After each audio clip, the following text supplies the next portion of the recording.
Hello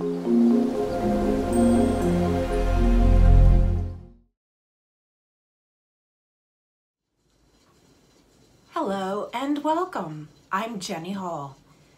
Thanks for joining me today for another technique to place in our technique journal.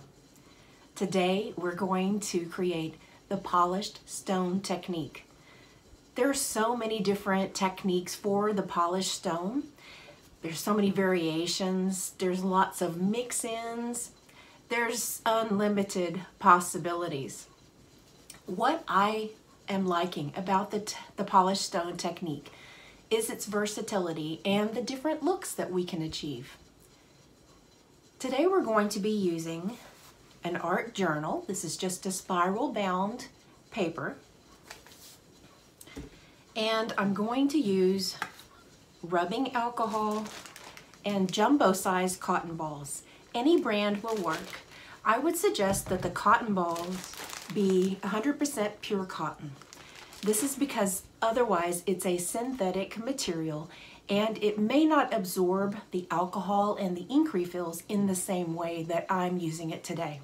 I'm also using 2 ink refills. These are water-based dye ink, and I have here Crumb Cake and Gray Granite from Stampin' Up. What we're going to do is we're going to use these with the alcohol and glossy white paper, and we're going to use a mix-in, and that is the Frost White Shimmer Paint. The shimmer paint is going to go on the paper, and because it has, imagine the frosty white beautifulness, it's going to be a big contrast in with all of the other ink colors. I chose Crumb Cake and Gray Granite for 2 reasons.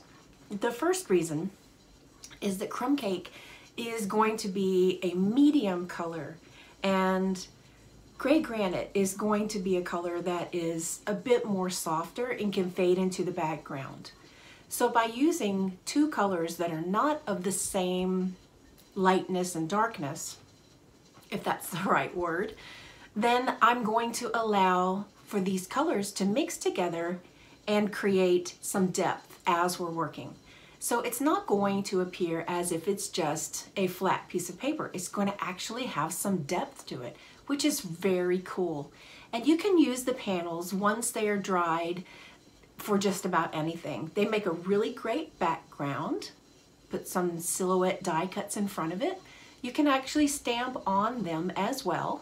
I suggest that if you stamp onto the glossy white paper, that you use a stamp positioner such as the Stamparatus, because it will help you to get it on the paper and not wiggle at all, because glossy white paper, much like vellum, will actually smear a little bit, unlike regular typical cardstock. Are you ready to get started? Let's take a look.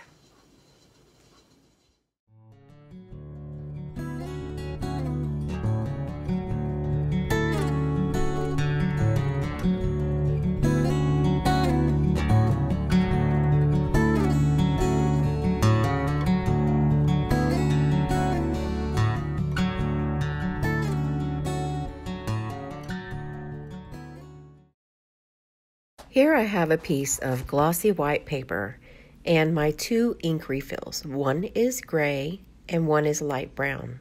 Both are a very light shade. I'm using jumbo-sized 100% cotton balls, and for my mix-in, it's Frost White Shimmer Paint. The shimmer paint is not absolutely necessary for the polished stone technique. However, it is going to add a little bit of extra flair. First, I'm going to put some shimmer paint on this cotton ball. Not too much, but just enough to where I know I will not have to re-dip it into the paint pot. I'm dabbing it in random pattern around the panel of glossy white paper.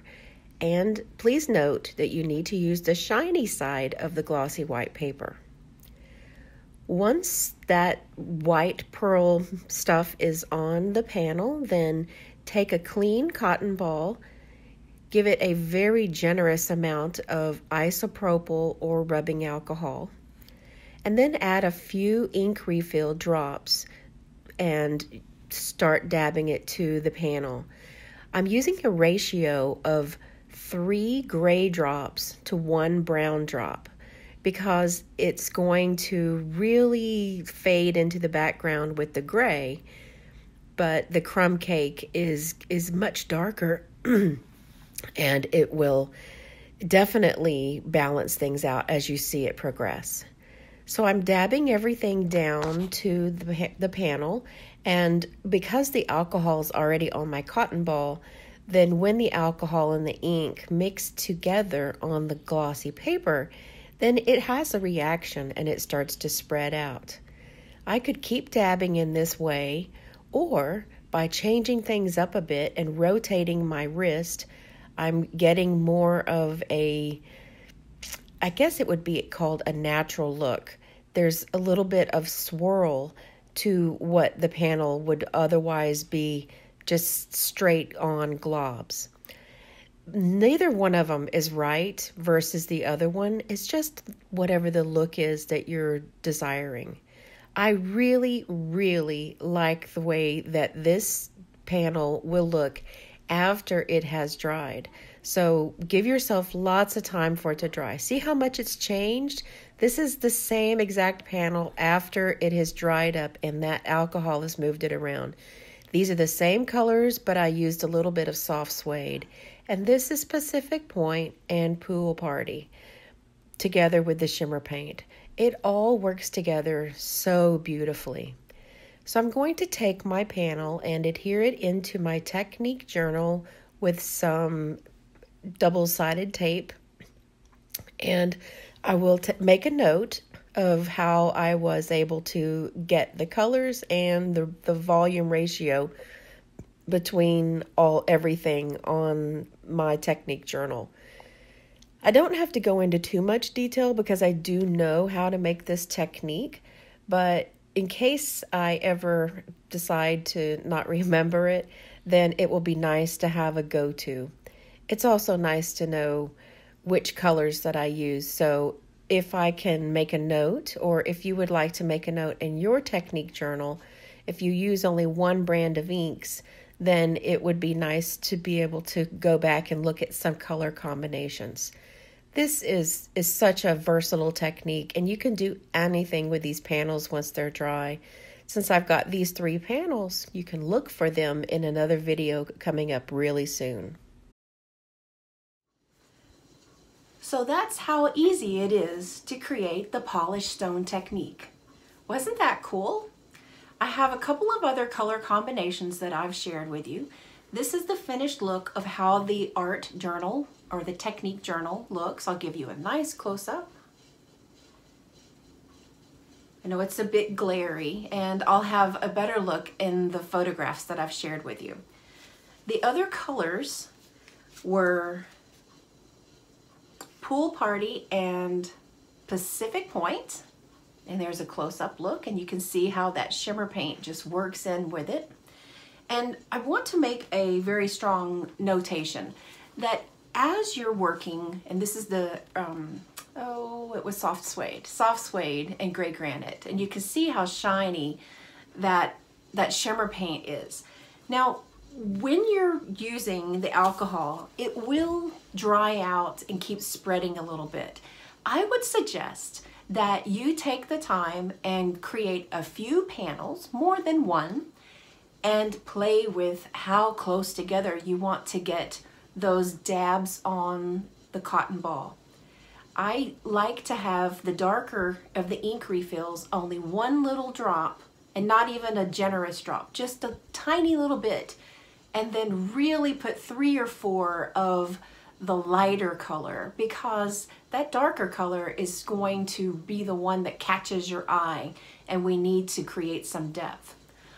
Another thing to think about is as you are applying the cotton ball, be careful not to do as I did on this blue panel and go straight down the paper, because that's going to make the darkest color just appear as if it's in a line. So be very random while you're creating and bring that cotton ball in totally random places and your panel will look much more natural. Thank you for joining me today to create the next thing in our technique journal. I hope that you're crafting along, and I would love to see what you create with the polished stone technique.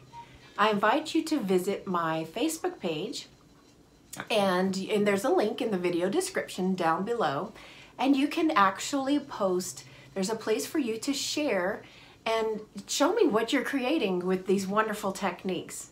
Polished stone has many variations, and I would love to see what you come up with.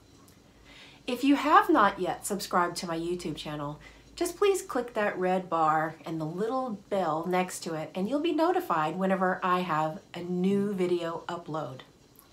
Thanks again for spending time with me today. I'll see you next week for another fun technique. Hi, my name is Trip. Thanks for watching the video. See you next time.